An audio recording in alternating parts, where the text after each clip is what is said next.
Ее выгнали со свадьбы, унизив на глазах у всех лишь за то, что она была бедной.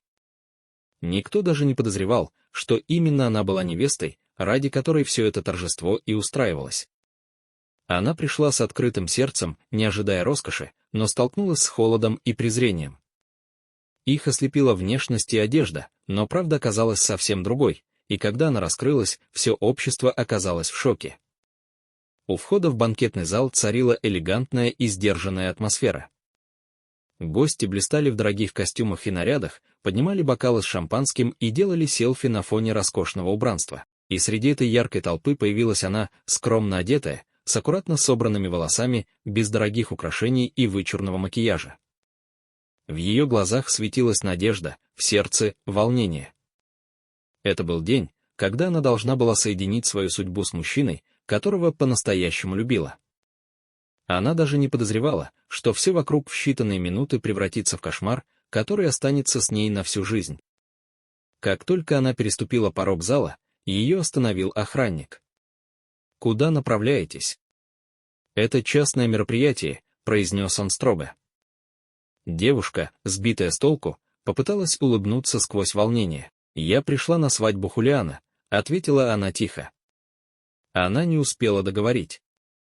Рядом внезапно появилась женщина в черном, с гарнитурой в ухе и папкой в руках, организатор мероприятия, будто хищник, выжидающий момент. «Этой девушки нет в списке, сэр». Наверное, она из обслуживающего персонала или уборщица. «Выведите ее, пожалуйста», — приказала она с открытым презрением.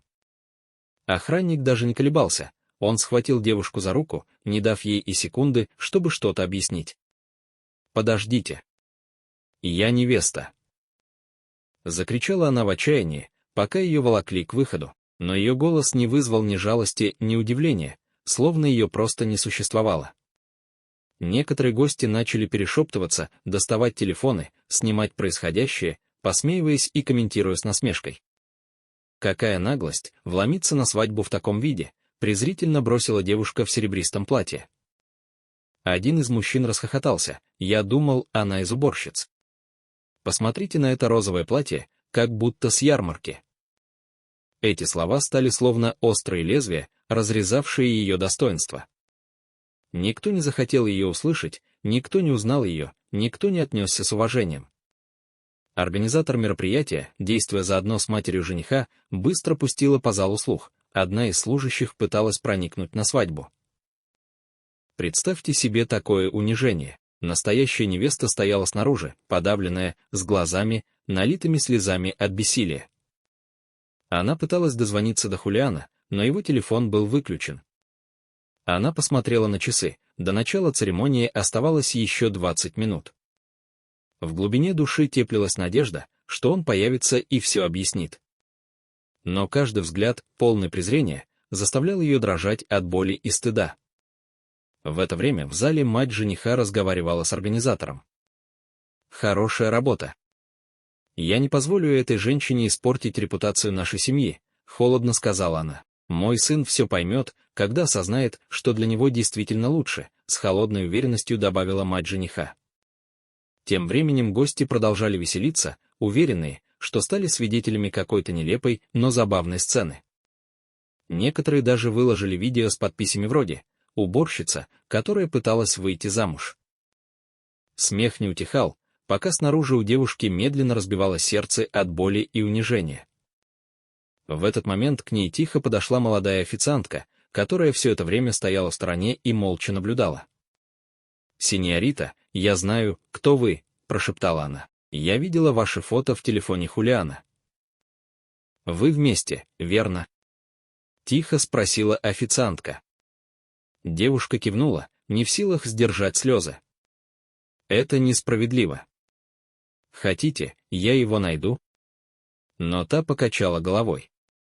«Нет, уже поздно. Я не могу здесь оставаться.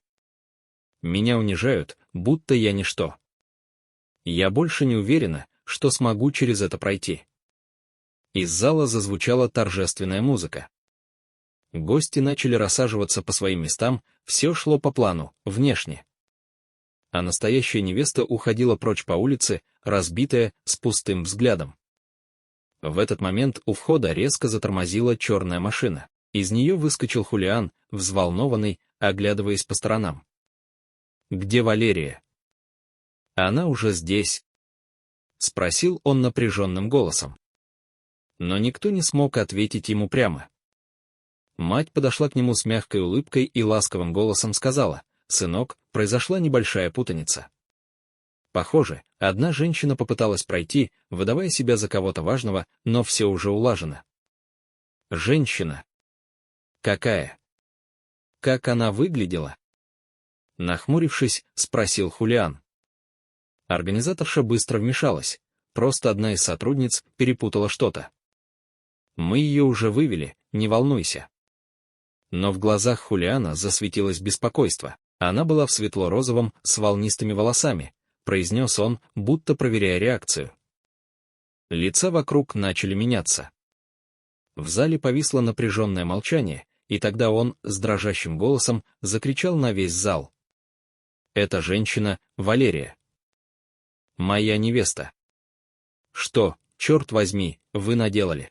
— закричал Хулиан. Зал застыл. Некоторые выронили бокалы. Смех мгновенно стих. Атмосфера сменилась на гнетущую тишину. Хулиан не мог поверить в услышанное. Кто-то из гостей тихо прошептал: «Не может быть». Это действительно была она. Глаза его матери наполнились напряженной тревогой. Организаторша опустила взгляд, осознав, что правда вскрылась. Хулиан, не теряя ни секунды, бросился к выходу, охваченный отчаянием. И в тот момент кто-то из толпы прошептал еле слышно: «Ее выбросили, как мусор, а она была невестой». Хулиан мчался по тротуару, сердце готово было вырваться из груди. Машины проносились мимо, не обращая внимания на то, что он, в безупречном костюме, кричал имя Валерии, словно обезумевший. Он обыскал главный вход, пробежал через сад, заглянул даже за здание, но ее нигде не было. Гости наблюдали за происходящим с порога, перешептываясь и избегая смотреть ему в глаза. Никто не решался его остановить. Мать попыталась догнать его, но он оттолкнул ее без тени колебания, не оглядываясь. «Как вы могли с ней так поступить? Как вы смеете играть ее чувствами?» — кричал Хулиан, едва дыша от ярости и тревоги. А тем временем Валерия шла по безлюдной улице, не зная, куда направляется. Она крепко обняла себя руками, стараясь сдержать дрожь. Слезы текли беззвучно, не только от унижения, но и от осознания, что в этом мире, полном масок и высокомерия, для нее словно не было места. Она доверилась Хулиану всем сердцем, и хоть часть ее все еще верила в него, та боль, которую она только что пережила, казалась слишком глубокой, чтобы просто исчезнуть. Каждый смешок, каждое насмешливое слово, каждый указывающий палец — все это давило на нее, словно невидимый груз, от которого невозможно было избавиться. Тем временем внутри зала атмосфера стала холодной и натянутой. Мать Хулиана изо всех сил старалась сохранить контроль над происходящим, приказывая продолжить церемонию, будто ничего не случилось. «Мы не можем все останавливать из-за какого-то недоразумения. Все уладится», — шептала она сквозь зубы, но многим из присутствующих было уже не по себе. Некоторые начали осознавать, насколько неправильно все произошло. Пожилая женщина, тетя жениха, встала со своего места и громко произнесла: «Ее унизили. А вы аплодировали этому. Вам должно быть стыдно». Она ушла, не оборачиваясь. И за ней еще несколько гостей. Хулиан, наконец, получил сообщение от официантки, которая помогла Валерии. Она прислала ему местоположение, где видела девушку в последний раз. Не теряя ни секунды, он вскочил в машину и помчался туда. И вот он увидел ее. Она сидела одна на автобусной остановке, взгляд был пустой, а по щекам все еще текли слезы. Он резко затормозил, выскочил из машины и подбежал. «Валерия, пожалуйста, выслушай меня», — произнес он, тяжело дыша. Она медленно подняла голову, в глазах не было ни боли, ни гнева, только усталость. «Мне не следовало приходить», — прошептала она. Меня предупреждали. Мне с самого начала дали понять, что я здесь лишняя. «Нет, не говори так», — ответил он, опускаясь на колени перед ней, не обращая внимания на прохожих. «Это моя вина. Я должен был быть рядом. Я должен был защитить тебя с самого начала. Но они не имели права.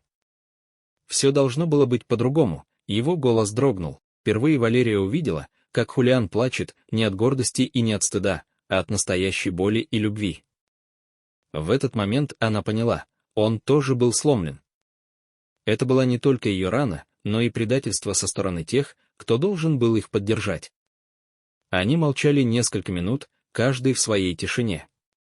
Затем она тихо произнесла: «Я не хочу возвращаться туда.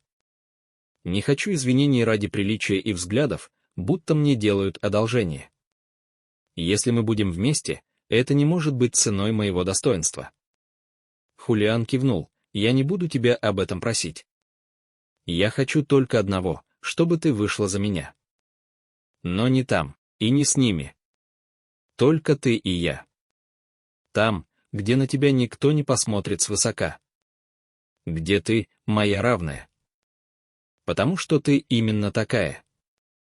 И если кто-то этого не понимает, мне такие люди не нужны рядом», — произнес Хулиан с твердостью.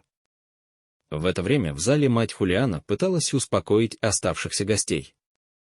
Организаторша в панике спрашивала, что делать дальше, все больше людей начинали снимать происходящее на телефоны. И вдруг двери распахнулись. В зал вошел Хулиан, держась за руку Валерии. Оба стояли гордо, с высоко поднятой головой. Шепоты в толпе стихли, наступила гробовая тишина. «Это Валерия, моя невеста. И то, что вы с ней сегодня сделали, не поддается прощению. Этот день должен был быть самым счастливым в нашей жизни, а вы превратили его в позор». Одна из приглашенных шагнула вперед, пытаясь говорить с напусканным сочувствием: «Валерия, прости. Мне так жаль. Это было недоразумение», — начала оправдываться женщина, но Хулиан перебил ее. «Это звездочка, звездочка, не звездочка, звездочка» было недоразумением. Это было высокомерие. Презрение. Жестокость. Он повернулся к матери и сказал твердо: «И ты больше не имеешь власти надо мной. Тебе не нужно приходить на нашу свадьбу, потому что здесь ее не будет. Мы отменяем все, прямо сейчас». Он взял микрофон у диджея, оглядел зал и произнес: «В следующий раз, когда вы увидите кого-то в простой одежде, вспомните этот день.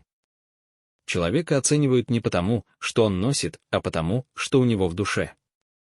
Прошло несколько недель, и интернет буквально взорвался. Видео с того момента стало вирусным. История униженной невесты вызвала волну обсуждений, интервью и миллионов комментариев поддержки. Семья Хулиана оказалась в центре скандала. Общественное мнение жестоко осудило их за проявленный снобизм и классовую ненависть. А Хулиан и Валерия сыграли свадьбу в тишине и уединении, среди природы, окруженные только теми, кто ценил их по-настоящему, за то, кем они были, а не за то, как выглядели.